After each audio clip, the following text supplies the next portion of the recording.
Eh bien, bonjour les amoureux, les amoureuses de l'énergie sous toutes ses formes. Aujourd'hui, une petite vidéo pour répondre à Jacques. On s'est croisé il y a quelques temps lors d'un webinaire, d'une conférence en ligne, et puis il m'a envoyé cette question que je vous lis. À la dernière conférence, j'ai entendu parler à plusieurs reprises, vous avez débiné les packs de mauvaise qualité avec un mauvais rendement, les packs RR, les clims réversibles, etc. et vanté entre les lignes les pompes à chaleur RO avec géothermie. Naïvement, sûrement, je pensais que les packs, les pompes à chaleur, étaient toujours la bonne réponse. Vous me déniaisez, mais j'aimerais savoir pourquoi et comment.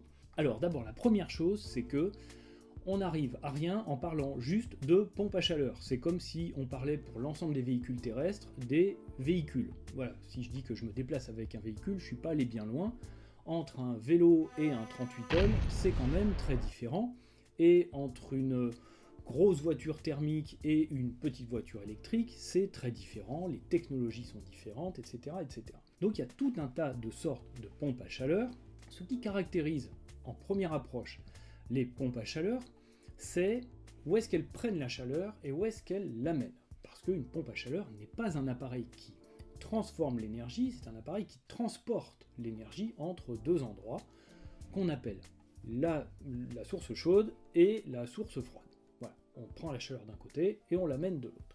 C'est pour ça que vous voyez des termes comme pack RR, on prend de la chaleur dans l'air et on l'amène dans de l'air, ou pack RO, on prend de la chaleur dans de l'air et on l'amène dans de l'eau d'un circuit de chauffage. Donc ça c'est la première chose. Et l'autre chose qui va caractériser une pompe à chaleur, qui travaille donc entre deux milieux à température différente, c'est son efficacité, ou son COP, coefficient de performance.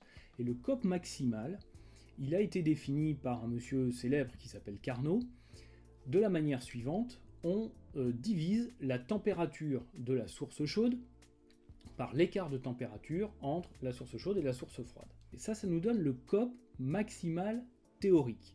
Dans la réalité, on considère que le COP qu'on va réussir à atteindre avec une machine est souvent un peu inférieur à la moitié de ce COP théorique. Mais conservons juste cette formule pour voir. Et comparons ce qui va se passer si je fais par exemple une clim réversible, une PAC RR, par chez moi, en Savoie, et même s'il fait pas très froid, disons qu'il va faire moins 5 degrés dehors. S'il fait moins 5 degrés sur l'air extérieur, donc ma température froide, c'est moins 5. Et grâce à ma clim réversible, je vais chauffer de l'air ou de l'eau, un fluide à 45 degrés. Dans ce cas-là, tout cela fonctionne bien entendu en degrés Kelvin, quand on fait le calcul, on obtient un COP théorique de 6,46. Pourquoi est-ce qu'on obtient 6,46? Parce qu'on a un écart important entre la température froide et la température chaude. Si maintenant, je prends un autre exemple, et je prends une pompe à chaleur qui va aller puiser la chaleur dans un milieu comme une nappe, par exemple, une nappe phréatique à 12 degrés, et que je cherche à maintenir un système de chauffage, par exemple un plancher chauffant à basse température à 30 degrés. Et bien à ce moment-là, si je refais le même calcul, j'obtiens un COP théorique de 16. C'est-à-dire que dès le départ, ce qu'on voit comme étant extrêmement déterminant, c'est l'écart de température. Vous voyez qu'ici, il y a directement un facteur 3 à peu près, entre les performances envisageables. On n'est même pas encore forcément dans le monde réel.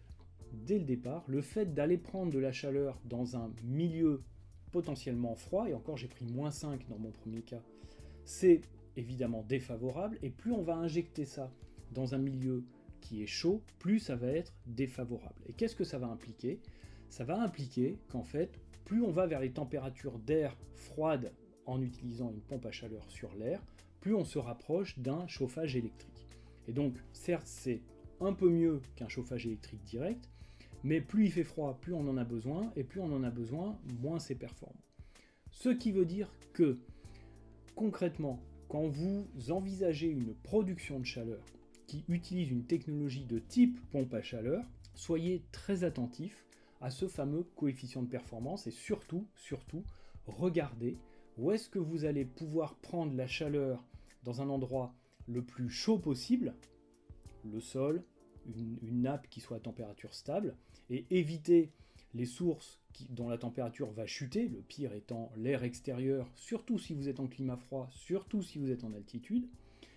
Et sachez que la production sera d'autant plus efficace que vous enverrez ça sur soit un circuit à basse température, soit avec des températures de soufflage très faibles. Voilà pour les grandes bases, mais voilà pour toi, Jacques, en particulier, pour un peu mieux comprendre que non, on ne peut pas généraliser, la pompe à chaleur, c'est pas forcément bien, et qu'il y a une très forte influence du contexte dans lequel on l'utilise et du système sur lequel on va aller l'installer. Voilà, il y aura évidemment des heures à y passer, là on l'a fait en quelques minutes. J'espère que ça vous aura un tout petit peu éclairé. D'ici la prochaine vidéo, portez-vous bien et je vous souhaite de faire le plein d'énergie positive. Je parle de la vraie.